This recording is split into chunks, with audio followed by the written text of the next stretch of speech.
All right, well, welcome back to the table. This is a channel where we sit down and discuss God and His church and all things theology, but doing it in a peaceful and loving way, which is possible if you don't believe it.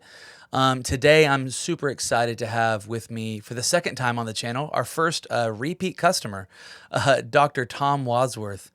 He's come on before. He's made waves on the internet now, talking about first century gatherings and sort of worship culture not being the reason they've gathered. We're not going to dive completely into the nitty gritty of that. We've already dealt with that in a previous episode. We're going to link that in the show notes in the description down below. But today we wanted to have Dr. Wadsworth on just to discuss some sort of follow up questions. So I'm going to throw it over to Dr. Wadsworth. Dr. Wadsworth, thank you for coming on. It's great to be here again, Tyler. Looking forward to our discussion. Same here. So, would you just mind introducing us to just some of your work? I know we're gonna link the other show in the notes, but we just somebody they've never heard of you, they never heard of your dissertation, your work. Just kind of give them an introductory feel for what you're about and what you've been doing. Okay, let me see if I can do this quickly. So, almost 50 years ago, I was preaching through First Corinthians, and I came on First Corinthians 14, which deals extensively with the Christian assembly, the gathering of Christians, right? And I was stunned that the word worship does not appear there as something that Christians do. Now, we talk about worship services and gathering for worship and having a worship pastor and opening worship with this, yada, yada, yada. But that language, as it turns out, is foreign to the New Testament. And so this issue bothered me for 40 some years. And I kept studying it on my own again and again and again. Then finally, in 2016, I decided to go back to school and finally get a PhD, focusing on this topic to try to find out what is going on in the New Testament so that they did not consider themselves going to worship services or going to worship on Sunday. This is our language, it's not theirs. And so I did a deep dive on a doctoral level on this topic and finished my PhD in 2022, now about 3 years ago. And I posted some videos after I got my PhD, did about 7 1-hour videos on this topic. And in August of last year, 2024, they started to explode. And I think maybe the last time you and I talked, Tyler, they may have had 400,000 views, which is Wow. amazing. But now, Tyler, they're over 750,000 Oh views. my gosh. They're increasing exponentially, thousands more every day. Over 110 countries now have been watching these videos. And it's none of my doing. I just put them up there on YouTube and away they go. So they're touching a nerve. That's my point. And people are finding uh, some answers here to some long-standing problems with church and going to church that I'm just baffled by, but I'm also very grateful for it. And here's basically the two conclusions, what I call them irrefutable, undeniable truths that come from the New Testament that are also radically different than what we do today. Number one is that the New Testament nowhere uses any Greek worship terminology to refer to what Christians did in their assembly, and certainly not to the purpose of those assemblies. And the second thing is that the New Testament does specifically state, Paul in 1 Corinthians 14 and verse 26, that the purpose of everything we do in our assemblies is to build up one another. Now, that is radically different than our modern concept of gathering for worship, to come together to do stuff for God, this vertical oriented assembly. But rather, Paul says, no, no, no, no, no, no. He says, everything you do in your assembly must be done to build up one another. In other words, this gathering that they had in the first century was more horizontally oriented, but the one that we have today, the one that we built in virtually every denomination that I know of, Protestant, Catholic, Charismatic, I don't care, is more vertically oriented. So that's, I probably went on too long there. That may be a 2-minute introduction that may help people where we're talking. No, that's great. That's great. It's super helpful. So where we landed at last time was exactly where you said, and so we've been. I mean, just in all transparency, I had a guy reach out to me yesterday, asking if he can have a phone call because he watched our video together and he is really intrigued and interested and wants to sort of talk about all this sort of stuff. So it's on people's minds.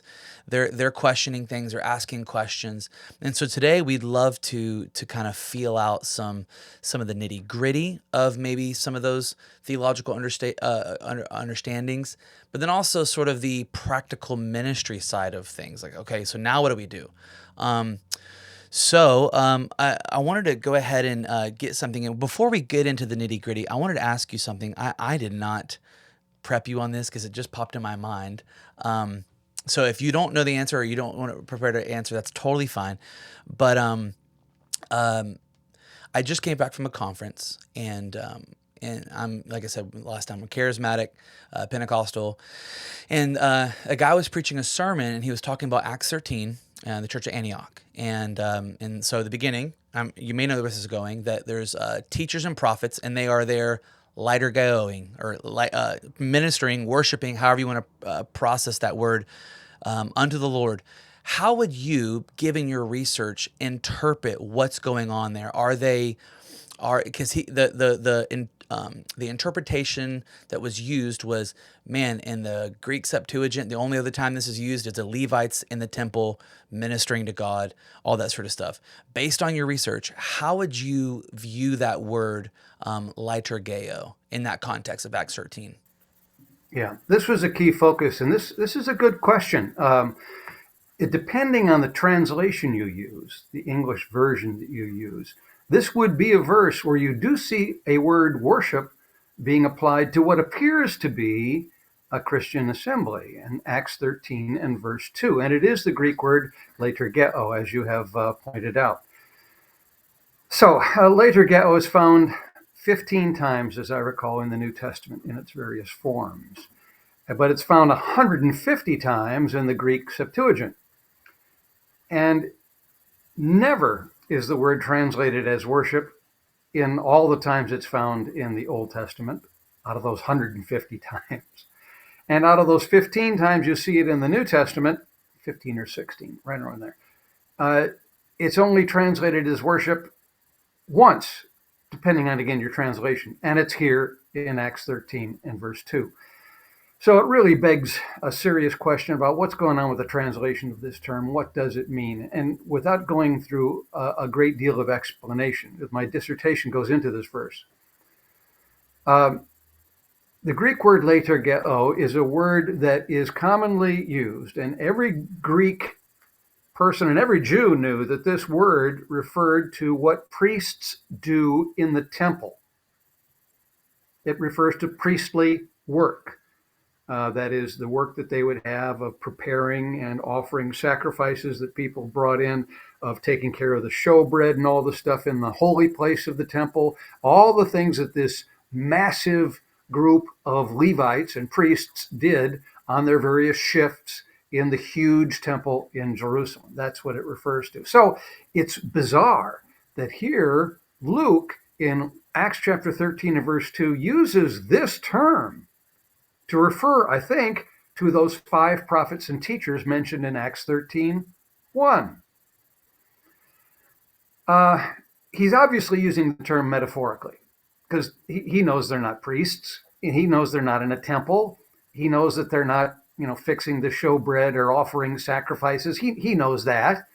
But so what's going on here? Well, I think he is using this term liturgeo as a flattering way, because his readers would have viewed priests very highly. And when he calls these guys, these 5 prophets and teachers, priests, or the work that they are doing as priestly work, he means to elevate the function that they had of, I think, preaching, or rather prophesying and teaching. They are prophets and teachers. Um, and this is all in preparation for one of the most significant events in the history of Christianity, which take place in verse 3 and 4, Mm-hmm. which is Paul and Barnabas are set aside to go be the first missionaries on the very first missionary journey. So he's just elevating their role. He's not talking about them gathering together to worship on Sunday. I mean, the Greek word later just doesn't cover that at all Right. in any way. It never does in the New Testament or the Old Testament. But he's flattering these five and sort of hyping what's going to happen to let people know that this is a significant deal of Paul and Barnabas being elevated now into the role of being apostles. And it's later in Mm. that very chapter where Barnabas is referred to as an apostolos, apostle. Right. Whoa. So he's also getting elevated, just like he's metaphorically elevating them to the role of priests in a metaphorical sense. They're also being elevated in a literal sense to the role of apostle. And Luke does recognize apostle being a significant primary function within the operation of the New Testament ecclesia. And this is, Paul mentions this as well in 1 Corinthians 12. He says we have first in the church apostles, then prophets, then teachers. He goes through this pecking order, Right. but first is Hmm. apostles. So that's Interesting. maybe too much No, information, it's but there you go, Acts perfect. 13:2. Thank you so much. No, that's perfect.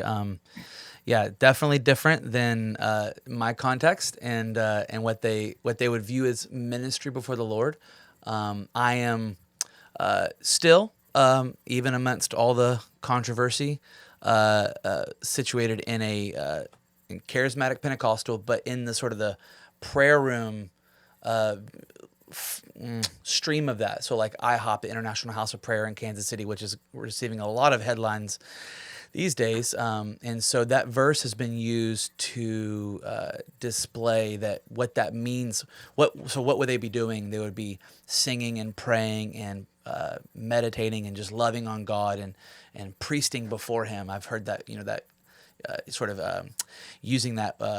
A verb and making it the priesting before him like an active thing there, and very interesting. Well, I wanted to go ahead and get to some of the implications of having house churches or home gatherings and sort of the deconstruction of our Sunday morning gatherings. One of the things that people are going to immediately ask is, so like, what else do we need to get rid of or change or whatever? And what do you feel about? So we're talking about worship, and you already broke down last time that worship is not music. It's not singing songs. It can be, but it's not primarily. But how do you view, in light of your dissertation and your discoveries and your understanding of the New Testament and the early church, how do you view music in the New Testament gathering? Is music appropriate? Is it not appropriate? Is it necessary or is it not necessary? I'd love to just pick your brain on that subject. Hmm. First, again, my work went through all this in some significant detail. It's extremely interesting that music is so rarely mentioned in the New Testament. It is so rarely found in the context of an assembly. My dissertation did a deep dive into 15 specific passages in the New Testament that discuss what is verifiably a Christian assembly. And in 14 of those 15, there's no music mentioned, no singing. But the one where there is some singing mentioned is in 1 Corinthians 14, which is the big chapter. This is the keystone chapter in the entire Bible that deals with the Christian assembly. And there Paul talks about psalms. In verse 26, this verse that I referred to a little while ago, Paul says, when you come together, whatever you're doing, and he mentions psalms and prophecy and the other things, but he mentions psalms there. And back in verse 15, he also mentions singing. And even those are to be done to build up one another. But my point here is that singing and music was a very minor part. We've made it a very major part, especially in the last 30 years with the explosion of worship music, this praise and worship music. It's become massive. We've also kind of done away with horizontal music, and we've totally focused on vertical music, this worship music, Right. as if that's the only right stuff. But to answer your question, what's going on in the New Testament? I think it as a minor part, it's certainly okay, but the point of it is to build up one another. Mm. When you sing, you're encouraging one another. Think of Paul and Silas in prison in Acts 16. Mm. It mentioned that they were singing hymns in prison. Now they're not in church; they're not at a regular gathering of any kind, but they're encouraging one another with these songs. Whatever the lyrics were, whatever the melody was, it's something that it kept their spirits up, even though that they're in a dark dungeon and probably maybe haven't been flogged. I don't know, but they're comforting each other with these songs. Um, Colossians 3:16, Ephesians 5:19. We all know those verses to teach and admonish one another in psalms, hymns, and spiritual songs. So the point of singing is to be encouraging and teaching one another. We tend to think, well, it's all for God. This is all, and you can praise God, and this is great and wonderful, and it's part of the edification process. But let's not go nuts with this, people. Let's remember that the focus, according to Paul, all things must be done to build up one another. 1 Corinthians 14, verse 26. So I think that's where my response. So I don't Yeah. think it. I would think singing does not need to Hmm. be a part of every assembly. Right. I'd be fine if it weren't. Uh, but to have 40 minutes spent on it, or even 30 out of 60, not everybody is musically inclined. Hmm. Not everybody can carry a tune in a bucket. Uh, and especially in our modern culture today, where we're singing the latest top 10 CCLI Mm. songs, and you have visitors who don't even know those songs. I tell you, the That's right. churches that I go and visit, I rarely know the songs that they're singing. And I've been going to church for 50 years or more, whatever it is. And Right. but there's so many new songs out there, I don't even recognize them. I can't even sing along. I don't know the tune. I don't know the lyrics. Mm. I'm not edified. Well, It's a long story short. it reminds me of an early church account. I believe it was Pliny the Younger, this sort of like Roman spy person working for the governor, and he's spying out these early church gatherings, and he's saying they're meeting before dawn, um, and they're eating a simple meal, and they're singing hymns quietly, and they pray, and then they go about their day. Looks wildly different. I mean, so much of that looks wildly different from our modern services, but even the singing part, um, simple, quiet hymns sung together in unison.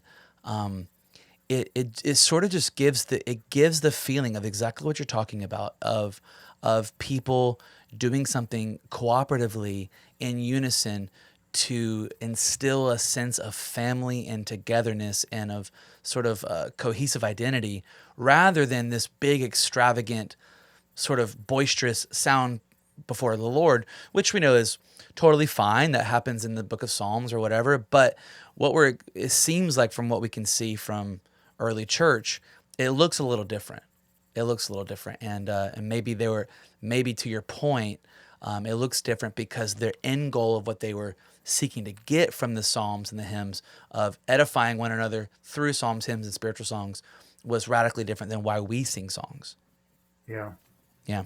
You mentioned an important factor there, Tyler, and it's this home context. Hmm. Uh, when you put the assembly in a house context, which it certainly was in the first, second, and mostly through the third centuries, and that's what the evidence shows. Nobody disagrees with that, by the way. It's a house Right. church environment. That's Right. not that it's wrong not to have it in a house. Get that out of your head. But if you want to understand the role of singing in the first century, Mm-hmm. put yourself in somebody's living room. Mm. And you can't imagine somebody then building a platform in a corner of the living room and having a smoke machine back there and some big fuzz boxes Uh-huh. and laser lights and flashing lights and Right. Right. the silver microphone up there and wailing away with their Yeah. hands raised. Come on, it's just us. It's just us Yeah. sitting around and Yeah. encouraging one another, probably with a song. Right. Their music industry had not expanded to where they've got a top 10 CCLI. Uh, Right. uh, so it's they're encouraging one another. Let's just remember Yeah. the purpose. It's so Yeah. clear in Paul what the purpose is, um, and Has there then I think things fall into place. Yeah, that's great. Has there been much scholarship on the delineation or the difference between psalms, hymns, and spiritual songs? What those mean? Because I've heard recently, and you have to just chuckle. A guy was preaching and he was going through that, and he said, "Psalms, we got to sing the book of Psalms. We're singing biblical things. Hymns, we have to sing Amazing Grace." And then spiritual songs, we're going to sing spontaneous songs as they come out. I'm like, I don't know if that's what Paul was talking about. Um, any thing off the top of your mind that comes to mind on that verse in particular? Yeah, most of what I've studied, I've forgotten on that because but Right, that triune phrase, psalms, right. hymns, and spiritual songs, has been investigated, and there's a scholarly work on that. But as I recall, the jury is out on what Mm, exactly the difference is between all interesting. those, if indeed there is one. Right. But it's the point is they are teaching and admonishing one another That is with the point. whatever those things are, Doesn't matter. whatever they are. Yep. It doesn't matter. But That's right. let's be. It's a one anothering kind of thing going on here. Let's just not lose that. Nah, that's great. Well, hey, in the theme of institutions or aspects of the New Testament, New Covenant gathering that we're discussing, that hey, what was it like for them? What does that mean for us? It seems like there is this reoccurring theme in the Scripture about eating meals together, Hmm. and that it's communal.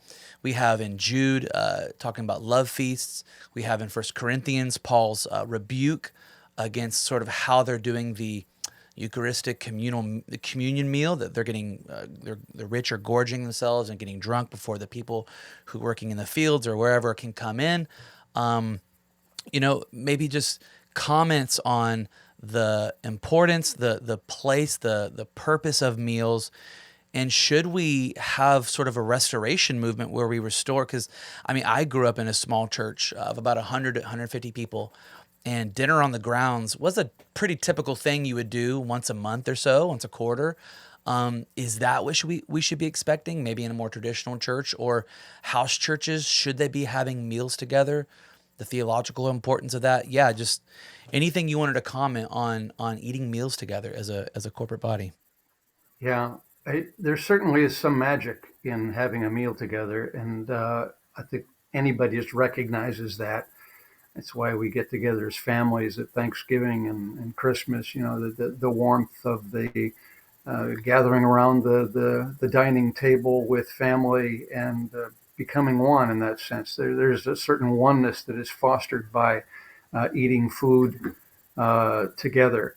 Uh, Before I don't want to go too far without repeating what I think I said before, in that the Lord's Supper was a supper. The Right, Greek word is dapnon there, kuriakon dapnon, Lord's Supper. And a supper is a meal. It wasn't this miniaturized, sacralized thing, magical thing that we've made it into. It's a supper.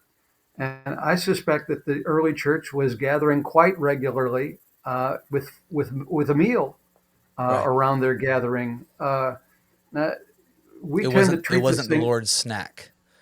It was a not. supper. It was the Lord's Supper, and, That's and right. it was the Lord's Supper. Let's put some emphasis on that word for a second. which makes it it's not just a regular uh, gathering where people are chowing down, which is what they were doing at Corinth. People were forgetting other people in the assembly. Some people didn't bring some food and they were being neglected. And but if it's the Lord's Supper, then you are going to be concerned about the other people in that group. You're going to make sure that people aren't forgotten, that people do have food to eat with us, and simply aren't going ahead and getting drunk, as what was happening in 1 Corinthians in chapter 11. So it is this communal thing, and it is important. Um, do I think that it should be happening every week? Well, I think it would really would be great if it could. But I Hmm. think it's rather interesting that even by the end of the first century, it seems that the habit of having weekly or regular meals with every gathering seemed to have fallen away. Mm. It just went away. I think as the numbers start to increase, the practicality of feeding a large number of people on a regular, constant basis gets to be very difficult. Hmm. But we just so if you lose the food, Mm. let's not lose the connection that's supposed to be there. Let's not lose the communion between all of Mm. us, this gathering of one another and sharing, whether we're sharing food or not, or whether we're just sharing our own teaching and admonishing Mm. of one another through our songs or through our speech, through our teaching, and whatever is going on. Right. You've made connections before. One of your primary connections for the New Testament is that the moment that the communion meal becomes a sacrifice in which we give back to God. And then the table which it sits on becomes an altar, and the people who serve that become the priests, and all of a sudden we have temple again. Do you feel like after Constantine, after 313, and sort of like, and then Christianity moves into whatever it is, gymnasiums or whatever buildings they're putting them in, that there begins to be a push to synthesize or synergize what was happening in pagan temples. So we have Paul talking about this in 1 Corinthians, talking about meat sacrificed to idols. So we understand that there is this sort of ritualistic cooking and meat happening in there. Do we see that happening after the conversion of Constantine, after the Edict of Milan? That now there's this try to like we're trying to co-opt the culture of what's already happening in pagan temples, and we're going to have our own sacrifices with that. Is that what's kind of going on? A synergizing of Greek and Roman culture with Christian culture? Uh, yes, but a lot of it had already been started before Mm, Constantine. Constantine okay. is not, he is not the ground zero for that development. Yeah. That got started much earlier. Right. This was originally part of my dissertation, but my dissertation got too long and I had to take out that chapter. And then I subsequently wrote a paper on this and read it at the Evangelical Theological Society conference a couple of years ago. Plus, Mm, that paper is now available on my website at tomwadsworth.com. But somebody was asking me about it just today. Well, what I did there was try to trace the development of these ideas. And they start to develop as early as the beginning of the second century, where it begins with this idea that the Lord's Supper is a sacrifice mm-hmm, that we offer to God, which is bizarre. That's mm, not a New Testament idea. But mm-mm, once that idea started to take hold, as you mentioned, then the table upon which it sat began to be viewed as an altar. mm-hmm, Then, pretty soon after that, the person who presided over that altar began to be viewed as a priest and was actually called a priest. Now, throughout Protestant Christianity, for the most part, we don't have priests, but still in Catholic and Orthodox and right. Anglican communions, those folks do have priests. But that's where that term comes from. It comes from viewing the Lord's Supper Mm, as a sacrifice that we offer to God. mm, And but by the time of the fourth century, all these elements had fully coalesced and come together of sacrifice, altar, priest, and mm-hmm, temple. viewing the building itself as a temple of God, Mm.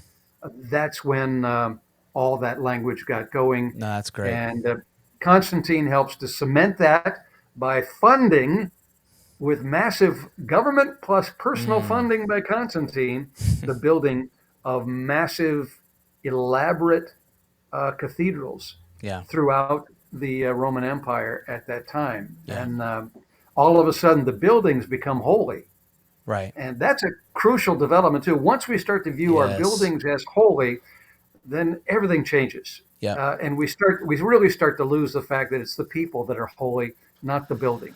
You know, I want to touch on the I want to go back to the eating the meals thing, but man, that aspect right there is so it is so in my camp of Christianity, of the building being holy, and it's sort of this cognitive dissonance that we know it's not true, but we do treat it that way.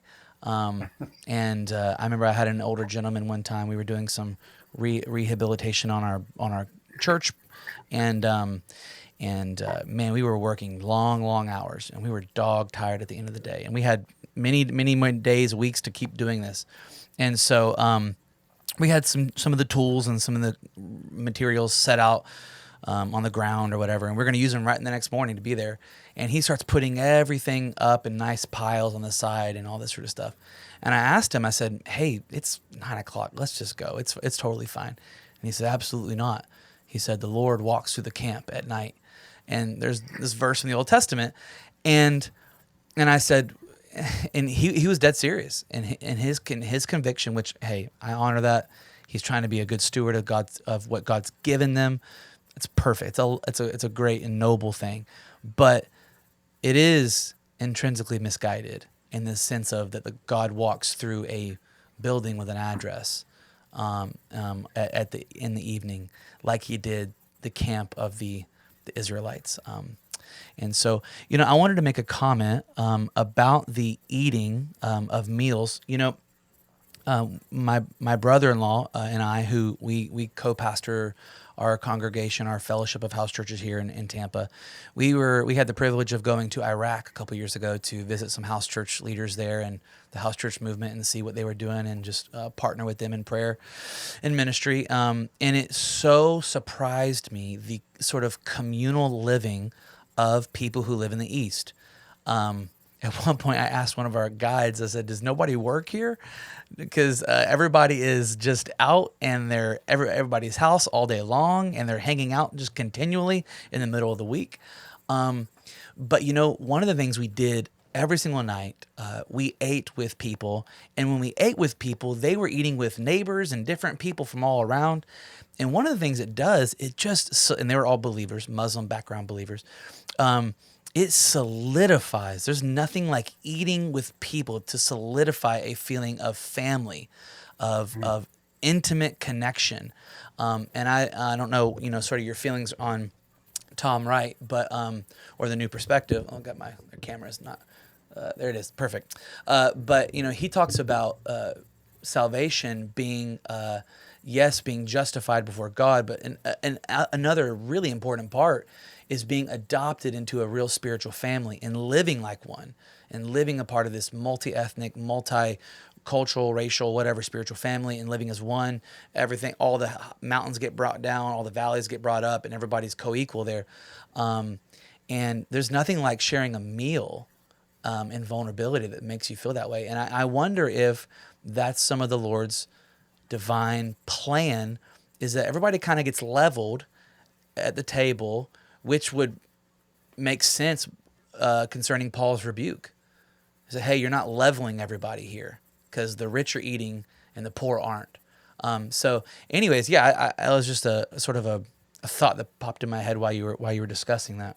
Anything you wanted to comment on there? Now, all that's excellent, Yeah. and that's right on target. The food does equalize, because Mm. we all need to eat food, and it does Amen. make all of us equal in that sense. And let's remember that the Lord's Supper started with the Passover meal. That's right. This is even while Jesus was alive. This is when instituted this idea, Right. man, it has to be divinely organized in that way because it was specified that way. You think about it this way: almost nothing else in the Christian assembly is specified. Hmm. In the Old Testament, the temple is specified, the kind of wood you use, so many cubits long this, so Wow. many cubits long that, the kind of floors, the kind of curtains, the kind of everything that takes place is specified. Hmm. But in the New Testament, about the only thing specified is that meal. So That interesting. meal. Such a great Yeah, point. it's that important, so Hmm. central to our experience together. Wow, that's awesome. So we're about halfway through. I wanted to ask this question. I know you've been getting some questions about sort of anytime we begin to try to go back and restore first century gatherings or something we've lost. Inevitably, this question gets brought up about the day of the week that we worship. And you've had some interactions with Seventh Day Sabbatarians engaging your videos. Do you feel like the day of the week is important for the day we worship? Should we take a look at this? My brother-in-law, who I mentioned earlier, he comes from a line of ministers, and they're actually Seventh Day Adventist ministers, and so they meet on Saturday. But yeah, just anything you wanted to say to that? How, is the day of the week important for how we understand the gathering? Short answer: no. Um, and that's really the whole debate of Saturday versus Sunday Right. is symptomatic of the problem. What we Interesting. have done there, and the way we have messed up the assembly is we have sacralized it. Yep. We've sacralized so many aspects about it. The first problem was sacralizing the Lord's Supper and viewing it as a sacrifice. And from that, all kinds of abuses and twists and shifts took place. Uh, in the same way, we have sacralized the day. Right. But let's look back biblically at what Sabbath is. It's a day of rest. Hmm. It's not a day of worship. We know we made it a day of worship. Mm. We've made it a holy day. But wait a minute, where did that come from? Right. Where's that coming? Is that coming from the Bible? And so there's this debate of whether Saturday or Sunday should be the day of worship or should be the holy day. Come on, where does that idea even come from? Right. So what I'm saying is what is sacred, what should be sacred in our mind, is one another and our purpose in gathering of building up one another. You want Yes. to do that on Thursday afternoon? Please do. You want to do it on Saturday? Please do. Yeah. Sunday? Okay. But whenever, there's nothing special about the day. Right. This was a really, Tyler, when I was going through my dissertation, especially studying through the book of Acts, I was looking for a holy day. I was looking for a day of worship, looking for this special Christian day. Mm. Man, usually people focus on Acts 20 and verse 7. On the first day of the week when we are gathered together to break bread. Well, I took a closer look at that passage. And starting a few verses earlier, Luke starts to use the word day Hmm. frequently. He says, we spent 5 days in this place, and then we went over for the days of unleavened bread, and we were here for that. And then a couple of days later, we went here. And then on the first day of the week when we were gathered together to break bread, we did this. And the next day, we did this. Then a couple of days later, we went there. Then a few days after that, we did this and did that for so many days. Hmm. Day, day, day, day, day, day, day, day. And I came away thinking, Luke is not identifying some holy Christian day. He's just Mm. saying the different days that happen on just tracing what happened in Paul's journeys there. That's right. Uh, but yet all of a sudden, we've made it this special holy day. And oh my goodness, we got to Yeah. do all these things. And let's say you do make it a holy day. And let's say this does come from Acts 20 and verse 7. Any way you look at Acts 20 and verse 7, the events of that day are spread over 2 days. Mm. Because it's after midnight when somebody falls out of the window or they have a meal together or what, but it's stretched over. So there's nothing holy about a That's particular right. day there. It's just that what's holy is the gathering of the people and that they're gathering together to build up one another. Interesting. That's the most important thing here. Let's not get so focused on the day. Let's Mm, make sure whatever the day is, whatever the day your group mm. has decided that it's convenient for all of them to get together and build up one Yeah. another. I mean, Paul talks about this in Romans 14 about one person observes this day and another person observes this day, and sort of just the idea of Christian liberty, of being able to, whatever day suits you, whatever day you have faith for, whatever. Also, this is something that, like I said, I may pick on my camp too much, but my camp is not immune to. One of the beliefs that I grew up learning about or being taught was the idea of the tongues, the gift of tongues, being the initial physical evidence of the infilling of the Holy Spirit. And it is because several times in the book of Acts, when a person gets saved and the Holy Spirit comes or whatever, they speak in tongues. But nowhere, and there's even actually instances where it sort of doesn't happen, but we kind of ignore those. But nowhere is there a a demand or a command, and so it's more of descriptive, not prescriptive, and that's sort of just basic Bible. And I think sometimes we just sort of like throw those basic hermeneutical principles out when we want to confirm our preconceived notions and biases. As okay, is Scripture telling me I need to do this, or is it just describing what happened? And yeah, so I think that's a great point. Well, Tyler, this is a huge point right here, and I think something that I have not addressed directly very much. People want to know what's the right way to do it, to do church, and because they want to do it in the biblical way, and we want to follow the biblical pattern, Right. because we don't want to be like those other people who don't follow the pattern. And it begins to be a way that we divide ourselves from everybody else. Yeah, the conclusion I came to after studying afresh all the New Testament evidence on Christian assemblies Mm-hmm. is that what's really, really, really important is that whatever we do, whenever we get together, let's be sure we're doing it to build up one another. That's great. That's the biblical pattern, if you want to call it that. Yep. Now, whether you do so many songs and so many prayers or in a certain order, baloney, it's not that important. What's important is that when we get together, we're encouraging and strengthening one another so that we're better next week than we were this week. Right. The Christian disciples need to be disciples. They're not just Right. to be the way they used to be. They're supposed to be getting stronger, becoming teachers and elders and spiritual leaders and wise, understanding people that other people look up to. Mm. But I think we've lost that. This gets to another question that I wanted to sort of like kick around a little bit, is sort of the pitfalls of small gatherings, or even just, I'll say this, small gathering ideology, because it's a thing, right? At least we're in the house church ecosphere, and so I sit with a lot of or talk to a lot of people who do house church, and I'll just say, and I'd love to hear your thoughts. One of the pitfalls that I find in sort of the house church environment is, how did that person come to house church environment? How did they come to that conviction? And I'll just be honest with you. To your point, most of the time, not most of the time, but when I've experienced people who've come to house church because they're frustrated and they're angry or they're judgmental or doing whatever, or they feel like they have some sort of like elevated understanding of church, that's how they come to it. Usually it doesn't last very long. This is sort of elitist mentality, versus the people who are reading their New Testament, or maybe they just feel God impress upon them.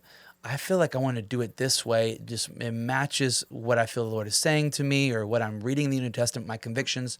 And it's sort of the difference between starting out in the negative or starting out in the positive, the affirmative, of I want to affirm this rather than push back on that. And it's the people who have said, I am resisting big church and I'm going to go this way. that I've just seen it. Um, it becomes the main topic of their conversations in their house church communities. It becomes sort of what sets them apart instead of being born again by blood and water and living united with Christ. That being what sets them apart. It's we're doing church the right way. Um, and yeah, versus the people who just say, you know what, I just want to do this because I feel it's what the scriptures say, and I want to do it humbly, walk peaceably with all people, and I don't want to judge anybody else. I'll share my opinion, but we're just going. And those are such a different breed, and we've had to wrestle through that as we've planted house church pastors and shepherds. There's a natural inclination to feel a little rebellious and feel like we have it the right way. And I just want to caution anybody who's watching, or any people in my orbit. Like, man, I just feel like you're setting yourself up for failure when we start sort of from the negative versus the affirmative. Is there any other Yeah. pitfalls you've seen in the house church community, or if you wanted to comment on that?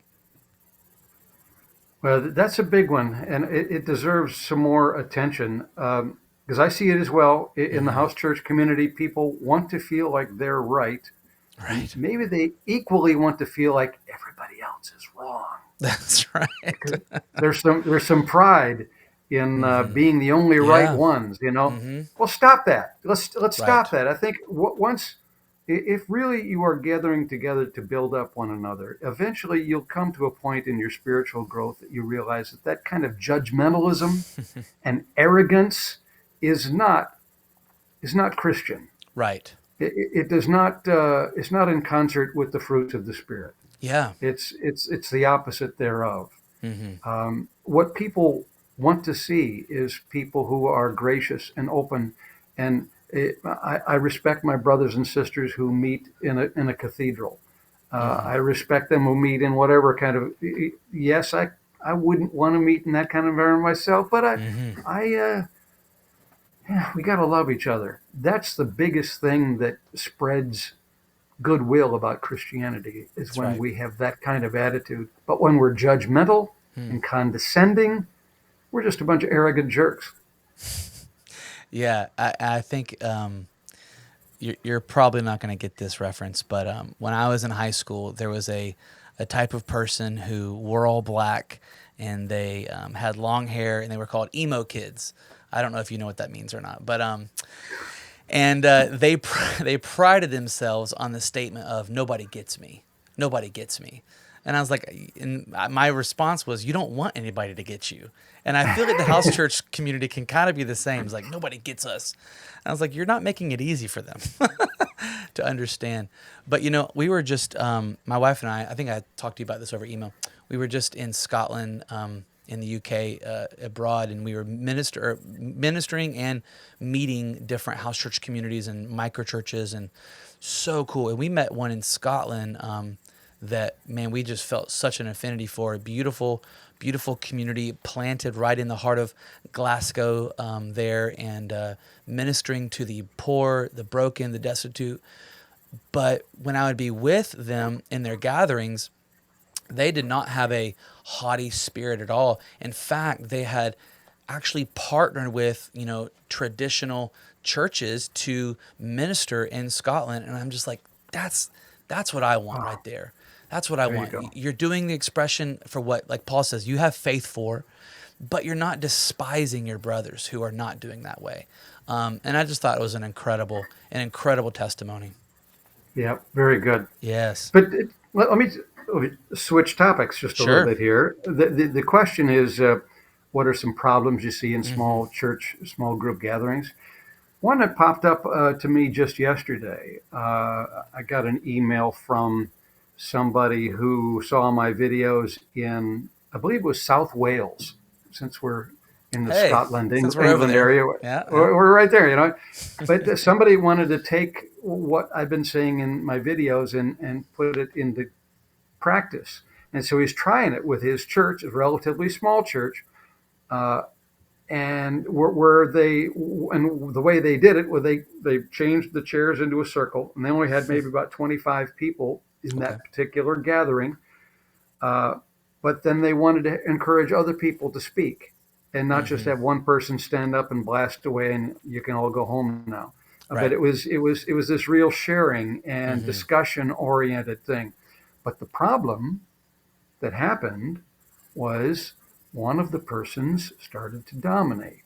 Mm-hmm. And I do see this as Mm-hmm. a practical problem that does happen in house churches and any kind of church gathering that is in a small group, That's right. is the possibility of somebody dominating. But Definitely. with good, strong, wise, gentle, spiritual leadership, we can deal with that. We Yeah. can, I mean, we can call the person aside and say, "Hey, I really appreciated your comments. There's so much dead on. We love you very much, but we got to hear from other people too. So do what Yeah. you can to minimize what you're saying or to consolidate what you're saying just to a few words, and then let's listen to what other people, how other people react to what you're saying, so That that this is easily done, right? easily done.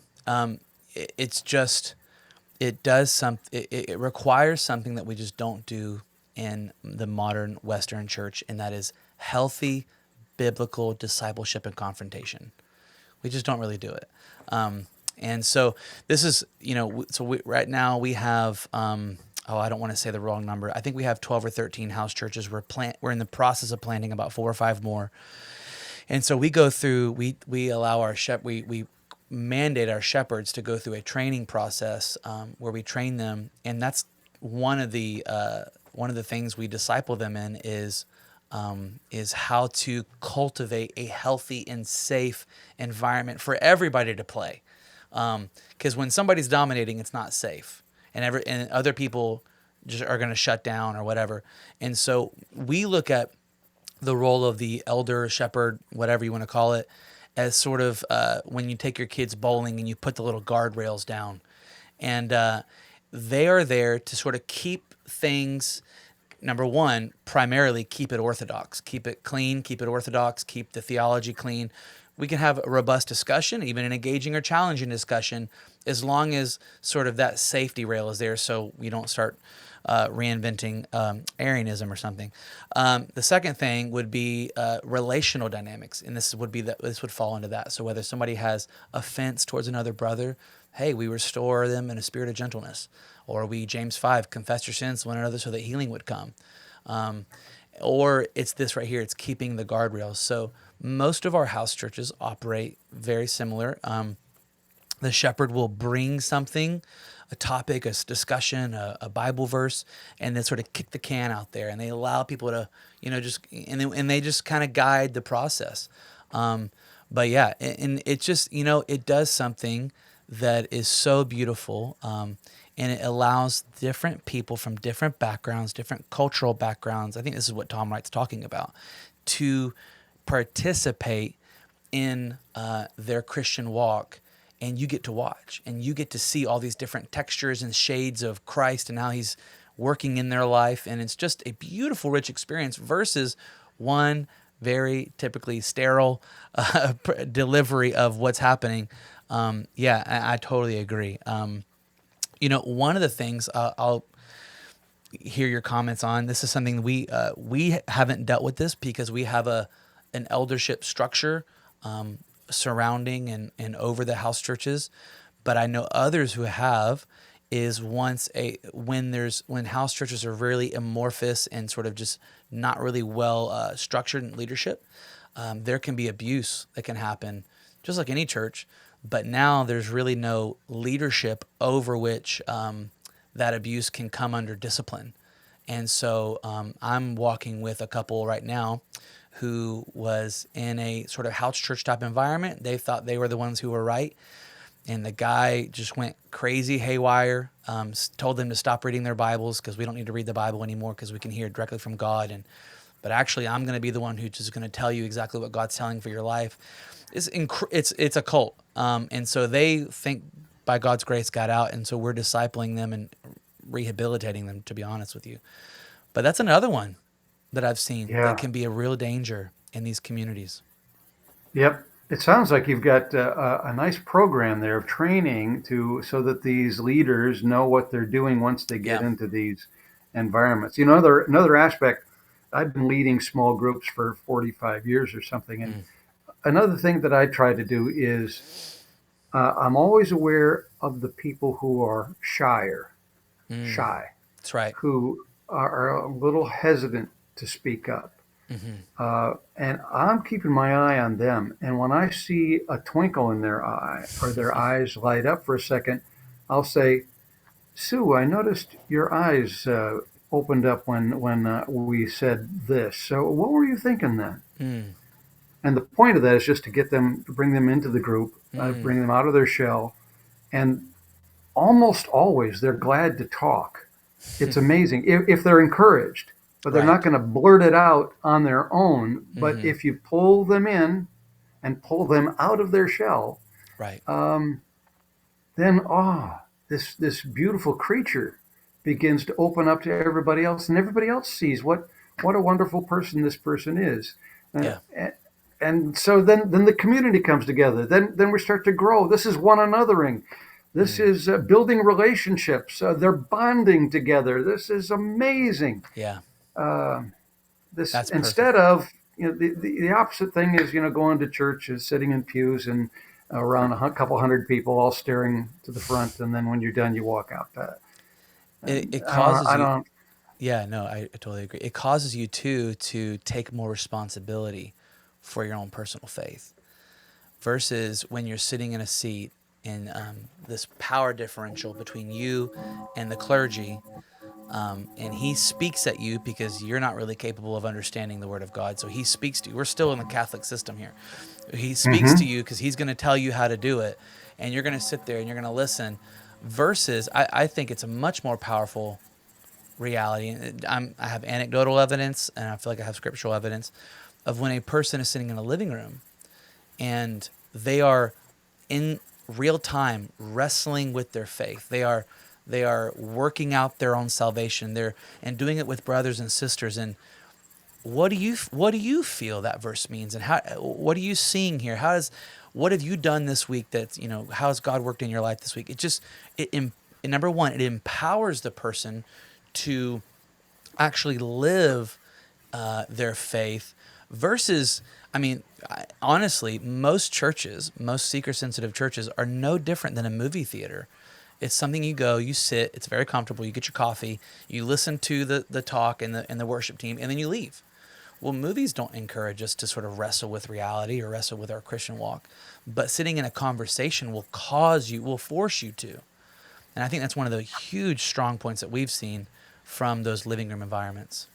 Yep. When people interact verbally, that's Yes. when growth is taking place. They are really struggling and engaging with whatever the topic or scripture is of the day, and something happens. Something happened this week. That Here's another drawback or problem in Mm. small churches. In a group that I've been in, there's a guy who is kind of a little hard to take because sometimes when he speaks up, it's a little bit um, haughty, Mm. and it's just the way he is, and he's in Yep. his 80s, and but he's just a little hard to take. Um, and I've learned it too, and he's also takes a while to get his point out, and so but when he starts to talk, I know let's be quiet, let's give him space, Mm-hmm. let's let him express himself, Mm-hmm. and in that process, we're all learning to be patient So and good. compassionate and loving in a way that if we were to cut him off or just to run it, you try to run him out or something, that doesn't. Nobody wins, but we Yes. all win when we in that situation start to love him in spite of who he Mm. is, because we all have flaws that we sometimes people have a hard Amen. time taking. So you learn that this is Christian grace and kindness to one another. 101. My wife certainly Yep. tells me my flaws for sure that she says are difficult to live with. Um, no, I totally agree. And, I think it's one of those things. This has been one of I said it a second ago, I'll say it again. It's one of the biggest things we realized as pastors. We did the traditional church for a while. And then when we switched to uh, living room environments, it was one of the biggest hurdles for people to sort of get over was how to deal with other people. Because sort of the Anglo-Saxon American West, we just are very individualistic, rugged individualism, John Wayne Christianity, where we are just our own man. We're going to do it ourselves. We're a lone wolf, and nobody tells me what to do. I don't have to deal with anybody else. But that's not how it is in the New Testament. And that's not, and you're going to get culture shock when you get in the living room, because you're going to have to deal with, like you said, personalities, and it will produce long suffering, endurance. Love is patient, kind, enduring all things. And so it actually forces you to live the Christian life in a way that the Sunday morning just doesn't. You know, the last 4 minutes of our conversation, I think, are monumental. And I don't know that I've had this particular conversation before with others, but it's so important. And that's Very. why house churches or small group gatherings are so critically Yeah. developmental for growth in people. We don't like to have to deal with other people's failings, but that's the problem, people. We need to deal with that. This Yeah. is a real world that we live in. Yeah. Nobody's perfect. We have to deal with each other's failings. That's right. So bear with one another, as Paul says. Be Right. compassionate with one another. Comfort one another. Take care of one another. Man, this is Christianity 101, like you say. Yeah, and you talk to most people here, and I know we're at the end of our show here. You talk to most people and who are in traditional church, and most people have probably, a lot of people, I'll say this, have probably never had an issue or a concern or an offense or something that somebody rubbed them the wrong way, and then they did the Matthew 18 thing, where they sit down and they discuss with somebody, because it's just so much easier to just go somewhere else. But, I think we talked about this last time. I wonder, I'm curious if there was just something in the mind of God that he could have come at any point, Jesus could have come and instituted the church at any point in time. He could have made the prophecies say whatever they wanted to say. He could have made Rome cause Christianity to be legal from day one, whatever. But he chose a time where it was the gathering was going to be resigned to a living room, had to be forced in a living room. And I wonder if there are just unique things about doing life in a living room, doing a gathering of believers, the ecclesia, in a living room that are intrinsic to the Christian life. Like all we're talking about, bearing one another. You have to see one another, restoring one another, bearing, shouldering one another's burdens, and living in forgiveness and all that sort of stuff. When in the modern day, if you get offended, there's a church 3 minutes down the road, you go to that one.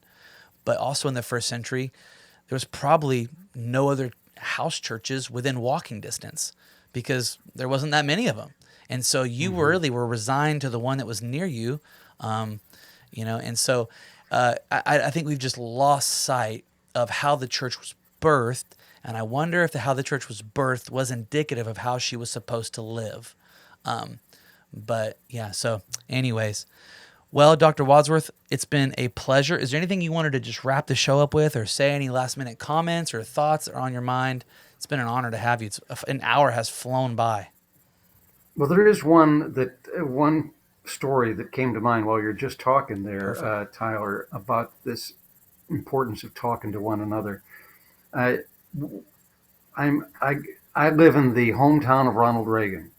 Okay, that'll make some people very angry, but deal with it. And so I do some speeches now and then on Reagan history, and I did one just a week ago talking about Reagan and the Cold War. If everybody remembers, for decades there was a Cold War between the United States and the Soviet Union, and the threat of nuclear disaster. Everybody's arming up with weapons and bigger missiles and going over intercontinental and blowing up city. All this was a big threat, huge. And finally, Reagan reaches out to the Soviet leader with Brezhnev in 1981, I think it was. But Brezhnev dies, and then he reaches out to Yuri Andropov, but he dies. And then he reaches out to Konstantin Chernenko, and he dies. Then finally, here comes Mikhail Gorbachev. And he reaches out to him to talk to him, sends him personal letters. And finally, they get together for 4 different personal summits where they met in different places around the world and talked to one another. And Interesting. Reagan made this statement. I think it was at their 4th summit when Reagan is visiting Gorbachev in Red Square in Moscow. These two former enemies who had the Wow. potential to annihilate one another. And somebody asked Reagan, well, how did you have this success with it? And Reagan stood there with Gorbachev and put his arm around him. It's the fact that we can stand here like this as friends now and not talk about one another, but talk to one another. So And important. that's how the Cold War ended and the threat of nuclear disaster went away. Now you can personalize this in a small group. Instead of talking about each other outside of the assembly, let's talk to and with one another, and let's build this relationship of peace and harmony where we all grow. It's a win-win, folks. It reminds me of that verse in Galatians where Paul is ending, and it's this really strange verse at the end of his one of his talks there, and he says, talking about how they should restore one another and be gentle. He says, "Lest you bite, chew, and devour one another," and it's this warning against consuming one another, and yeah, so. Great place to end this. Fantastic conversation. Yeah. Well, thank you guys. You can find we'll link Dr. Wadsworth YouTube channel in the link below, or the channel below. Have you had any progress with publication or finding a publisher for your book since we've last talked? No, still working on it. All right. Still working on it. Hope I have something positive to talk about here in a few weeks. That's awesome. All righty, guys. Well, we'll catch you guys later. See you later. Bye.